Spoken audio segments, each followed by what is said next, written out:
नमस्कार दोस्तों, एक बार फिर मैं आपके सामने हाजिर हूं एक नई कहानी लेकर। आइए जुड़ते हैं इस नई कहानी से। बात करते हैं गुजरात की। गुजरात के एक शहर में एक लड़का रहता था। उसका नाम उत्कर्ष था और तकरीबन 35 साल के आसपास कोई उसकी उम्र होगी। पूरा परिवार संपन्न परिवार और खुशहाल परिवार। एक बार उसने सोचा कि क्यों ना अपने परिवार के साथ पिकनिक के लिए देहरादून चला जाए। पहाड़ों की सैर भी हो जाएगी और छुट्टियां भी बीतेंगी। बस फिर क्या था, पूरा का पूरा परिवार कार के रास्ते निकल पड़ा और देहरादून पहुंचकर उन्होंने एक हफ्ते बिताए। इसी बीच उसके ऑफिस से किसी काम के लिए फोन आ गया और अचानक उन्हें लौटना पड़ा। अब शाम हो चुकी थी, लेकिन इंतजार भी नहीं कर सकते थे। निकलते वक्त जैसे ही शाम हुई, पूरा परिवार गाड़ी में बैठा और देहरादून से निकले गुजरात के लिए। करीब रात के 2 बजे का वक्त था। गाड़ी उनकी घाटियों को पार कर रही थी। सड़क एकदम सुनसान थी और पूरी सड़क पर सन्नाटा सा पसरा था कि तभी अचानक उत्कर्ष की गाड़ी के आगे एक औरत दिखाई दी, जिसके काले घने लंबे बाल और सफेद रंग की साड़ी पहनी हुई थी। वह औरत दूर से ही हाथ हिला रही थी, गाड़ी को रुकने का इशारा कर रही थी। ये तो साफ स्पष्ट हो रहा था। लेकिन औरत को देखकर उत्कर्ष की मां ने कहा कि बेटा, गाड़ी मत रोको। पता नहीं यह कैसी औरत होगी जो रात के समय सड़क पर घूम रही है। क्या पता यह कोई लुटेरन हो या फिर कोई बुरा साया भी हो सकता है।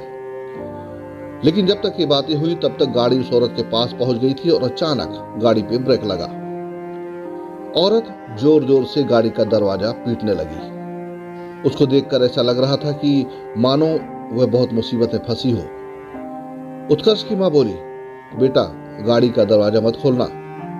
लेकिन उत्कर्ष ने अपनी मां को समझाया कि मां, ये औरत किसी बड़े घर की और शरीफ दिख रही है और लगातार रोई जा रही है। निश्चित ही किसी मुसीबत में होगी। एक बार इससे बात तो करके देखो। और उसने गाड़ी का दरवाजा खोलकर पूछा, क्या बात है, आपको कहां जाना है? आप रो क्यों रही हैं? तब औरत ने कहा कि मेरी गाड़ी खाई में नीचे गिर गई है और उसमें पीछे वाली सीट पर मेरी छोटी बेटी फंसी हुई है। कृपया आप मेरी मदद करें। इतना सुनकर उत्कर्ष ने जब खाई की तरफ देखा तो थोड़ी ही दूरी पर उसे एक कार फंसी हुई दिखाई दी।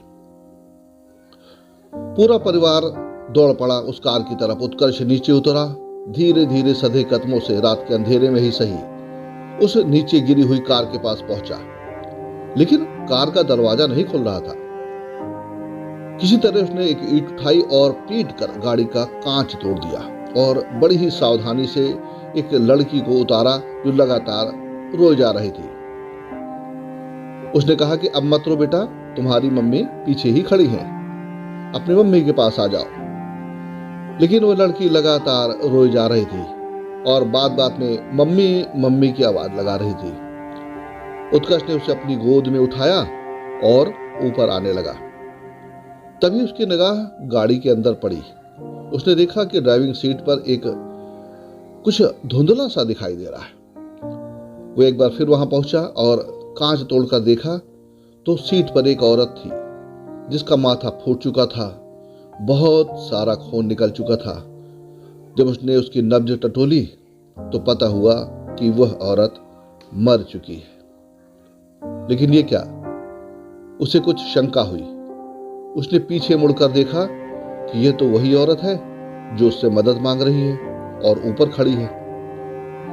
सभी के होश उड़ गए।